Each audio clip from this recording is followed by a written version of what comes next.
দেখো, এই চওড়া গাছটিকে মাথায় নিয়ে ঝড়কে চ্যালেঞ্জ করছে, আর আকাশ পুরো কালো কম্বল মুড়িয়ে দিয়ে বসে আছে। বেদার আজ অন্যরূপ। গাছ নড়ছে, পাতা চিৎকার করছে, মেঘ গড়গড় করছে। প্রকৃতি আজ লাইভ কন্টেন্ট করছে। আজ আমি ফ্রন্ট রোতে। চড়া গাছ ভাঙে না, ঝড়ের সাথে তাল মেলায়। আমিও ওর মতোই। যতই ঝড় আসুক, ক্যামেরা নামবে না।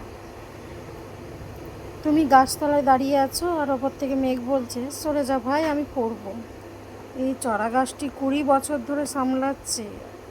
আমি আজ প্রথমবার সামলাচ্ছি। রেসপেক্ট দিতেই হবে। ভিডিও ভালো লাগলে এটা দিয়ে যেও। শিকড় মাটি আঁকড়ে ধরেছে, ডাল আকাশ ছুঁতে চাইছি। এই গাছটা শেখায় ঝড় এলে মাথা উঁচু করে রাখতে হয়। পাতা ঝরছে না পাতা নাড়ছে, মেঘ ডাকছে না মেঘ গান গাইছে, বলা আজকে চলবে না। তোমরাই বলো, তোমাদের যদি ভিডিও ভালো লেগে থাকে তাহলে তোমরা কমেন্টে এসে একটা রেড হার্ট দিয়ে যাবে। ঝড় আসে ঝড় যায়, চড়া গাছ থেকে যায়। গাছ বললো আমি নড়বো না, ঝড় বললো তোকে নড়াবই। তারপর যা হলো।